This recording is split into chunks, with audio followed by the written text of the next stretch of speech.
अज़ीज़ दोस्तों, अस्सलाम वालेकुम, नमस्ते, सत श्री अकाल, गुड आफ्टरनून।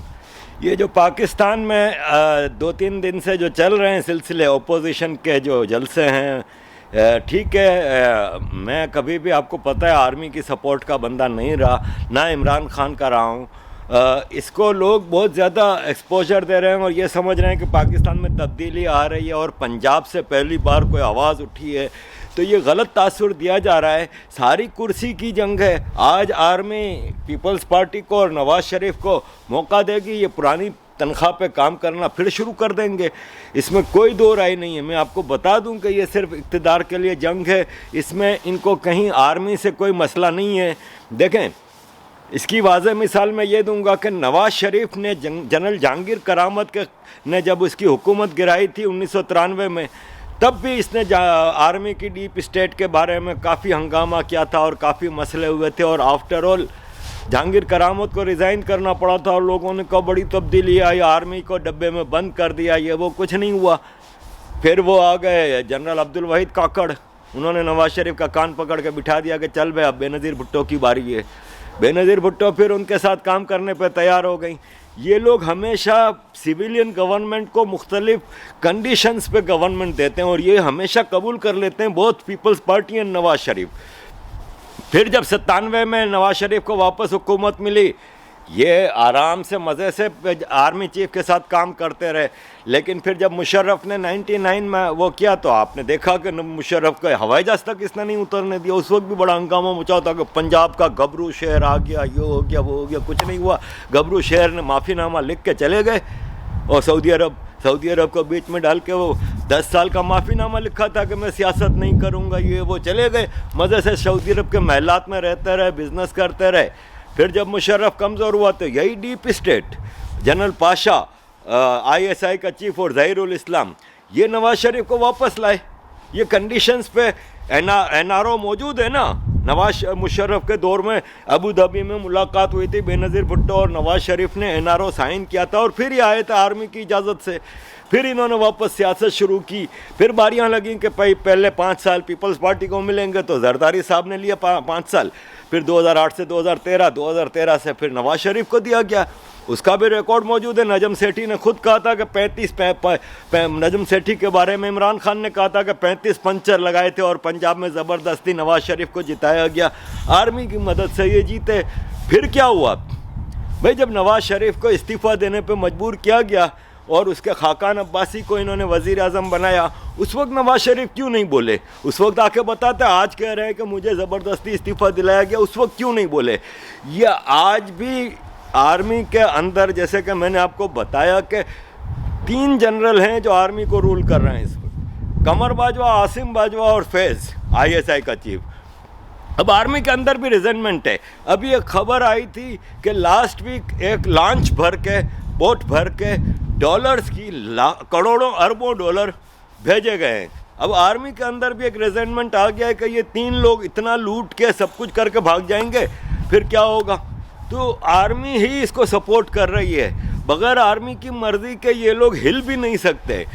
अब ड्रामा क्या हो रहा है कि कल जो कराची में जलसा हुआ, उसके बाद इन्होंने कहा कि जी वो मरियम नवाज शरीफ और उसके शौहर कैप्टन सफदर ने कायद आज़म के मज़ार में नारे लगाए और बेइज्जतियाँ की और कायद आज़म के मज़ार का मुक़द्दस मज़ार है, उसका तक़द्दुस पामाल हुआ है और उसके ऊपर FIR काटने की कोशिश की।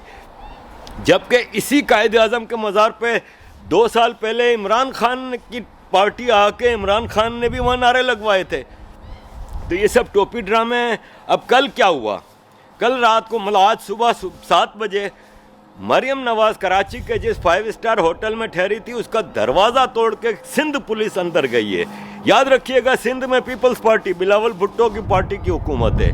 पुलिस पाकिस्तान के कानून के मुताबिक प्रोविंशियल अथॉरिटी के अंडर में है। पुलिस जाती है अंदर, दरवाज़ा तोड़ के उसको अरेस्ट करती है, कैप्टन सफदर को, और उसको लेके जाते हैं। सवाल ये है कि बिलावल भुट्टो ने क्या एक्शन लिया? हम इधर ट्वीट कर रहे हैं कि नहीं जी, वो दरअसल रात को 4 बजे सिंध पुलिस के चीफ IG को अगवा किया, उनको किडनैप किया रेंजर्स ने, आर्मी ने, और उनको अपने ऑफिस ले गए और वहाँ पे एडिशनल आईजी भी बैठे थे और ज़बरदस्ती इनसे अरेस्ट वारंट साइन करवाया है इसका सफदर का। तो सवाल यह है कि बिलावल और पीपल्स पार्टी का क्या स्टैंड है, उन्होंने क्यों अभी तक कोई एक्शन नहीं लिया? आए ना प्रेस कॉन्फ्रेंस करें। लेकिन ये सब ड्रामे हैं। जब नवाज शरीफ ने जुम्मे के दिन गुजरांवाला में खिताब में आर्मी जनरल्स के नाम लिए तो पीपल्स पार्टी फ़ौरन इनके पास पहुंच गई कि आप जनरल्स के नाम ना लें, देखें हमारा मसला इमरान खान है और ये और वो। देख लें आप कराची में जो इतवार को हुआ जलसा, उसमें आर्मी को कहीं टारगेट नहीं किया, आ गए सिर्फ इमरान खान के ऊपर, क्योंकि आफ्टर ऑल इनका भी मकसद हुकूमत हासिल करना है, कुर्सी लेनी है और कोई मकसद नहीं है। आर्मी के साथ मिल के काम करेंगे, आर्मी की अथॉरिटी को ये चैलेंज कर ही नहीं सकते, ना ये करना चाहते हैं। थोड़ा बहुत ड्रामाटाइज नवाज शरीफ ने किया तो फ़ौरन वो हो गए, पीछे से ज़ाहिर है फिर जनरल पंरल के सारों के मैसेज गए। और डीप स्टेट जो है इस वक्त डिवाइडेड है ना, तो जो नवाज शरीफ को सपोर्ट कर रहे हैं वही चीज़ हो रही है जो मुशर्रफ के दौर में हुई थी। मुशर्रफ भी आखिरी में, उसको मैं अपनी पिछली उस ज़माने की फेसबुक की वीडियोस में डिटेल में बताता था कि किस तरह ये ISI के पाशा और ज़हीरुल इस्लाम ने मुशर्रफ को कमज़ोर किया। पाकिस्तान की हिस्ट्री का पहला मार्शल लॉ एडमिनिस्ट्रेटर था जिसने अपने आर्मी चीफ के उससे रिज़ाइन किया और खाली प्रेसिडेंट बना रहा, वरना अयूब खान, याया खान, ज़ियाउल हक मरते दम तक प्रेसिडेंट भी थे और आर्मी चीफ भी थे।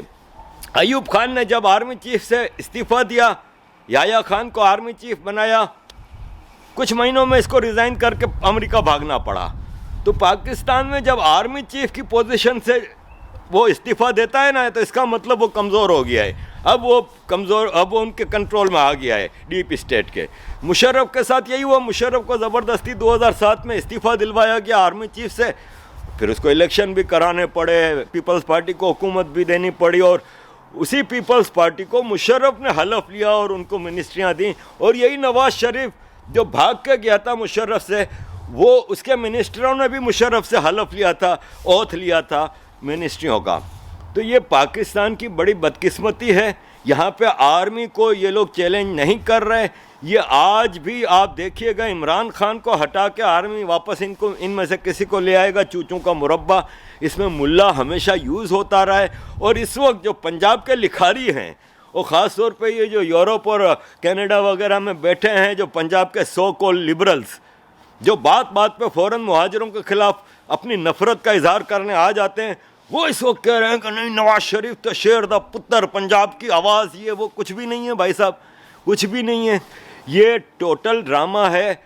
आर्मी को ये लोग कहीं कमज़ोर नहीं होने देंगे। ये मैं आपको बता दूं कि वापस इनके बयानात आने शुरू हो गए हैं कि हमारा झगड़ा आर्मी से नहीं है, आर्मी को बदनाम नहीं कर रहे हम, आर्मी तो पाकिस्तान को बचा रही है और पाकिस्तान की खिदमत कर रही है। तो ये सब चीज़ें हैं। प्लीज़ बी केयरफुल कि ये पाकिस्तान के अंदर जो इस वक्त ये जो मूवमेंट चली है अपोजिशन की, MRD की मूवमेंट ज़ियाउल हक के ख़िलाफ़ चली थी, बेनज़ीर भुट्टो, यही मौलाना फजलुर रहमान, बड़े बड़े नाम थे। मैं समझता हूँ MRD से बड़ी तहरीक ये है ही नहीं। क्या हुआ जब MRD की ज़ियाउल हक मरा? बेनज़ीर भुट्टो ने बिल्कुल शर्मनाक शराइत पे हुकूमत कबूल की। फॉरेन मिनिस्टर इसको नहीं दिया गया। साहबजादा याकूब खान आर्मी का जनरल बना था फॉरेन मिनिस्टर। इसने जब 20 महीने बाद बेनज़ीर भुट्टो की हुकूमत तोड़ी गई तो रोना धोना शुरू किया कि मुझे तो ये कहोटा के एटमी प्लांट पे भी नहीं जाने देते थे, मुझे तो सिक्योरिटी रिस्क समझते थे। तो ये लोगों को जब हुकूमत छीनी जाती है तब ये रोना धोना शुरू करते हैं। जब हुकूमत में होते हैं तो मज़े से 5 साल अपने नवाज शरीफ ने आर्मी की छितर छाया में पूरे किए हैं और आगे भी ये आर्मी की छितर छाया में काम करेंगे। मैंने पहले भी बताया था कि मार्शल लॉ के बारे में लोग कह रहे हैं मार्शल लॉ आएगा। मार्शल लॉ के चांसेस स्लिम हैं क्योंकि ये जो है वो मार्शल लॉ ही है। और एंड ऑफ द डे जिस हिसाब से ये लूटमार की अंध मचाई हुई है ना इन 3-4 जनरलों ने, इनको भी नज़र आ रहा है कि हमें भागना पड़ेगा। राहिल शरीफ ने नवाज शरीफ के ज़माने में, आपको याद ही है, अमीरुल मोमिनीन बना हुआ था। नवाज शरीफ ने क्या कर लिया? एक बार इसने राहिल शरीफ का नाम लेके कभी इसने कोई प्रेस कॉन्फ्रेंस नहीं की। 3 साल राहिल शरीफ ने पूरी हुकूमत के मज़े लिए हैं। बलूचिस्तान, कराची ऑपरेशन, उस वक्त ये आर्मी तो कर रही थी तो नवाज शरीफ की बोलती बंद थी उस वक्त। तो आज आप इन ओपोजिशन वालों से बिल्कुल उम्मीदें लगा के ना रखें, कुछ भी नहीं होने वाला। आर्मी ने एक को हटा के दूसरे को हटा के पहले को, इसी तरह ये सिलसिला चलता रहेगा। इमरान खान एक टट्टू है आर्मी का, उसका जब तक चलेगा चलेगा। इसके बाद इसके दोस्तों ने भी राह पकड़ी हुई है, खूब माल बना लिया है। तो don't expect any major thing from this opposition. Thank you.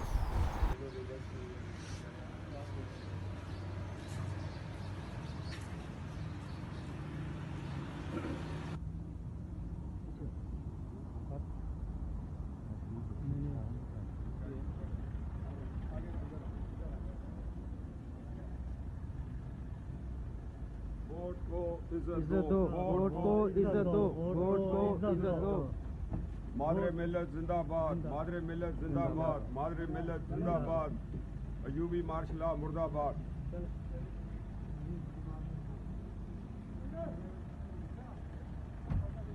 मेरी बैट सर बेहतर सर, जी बेहतर सर।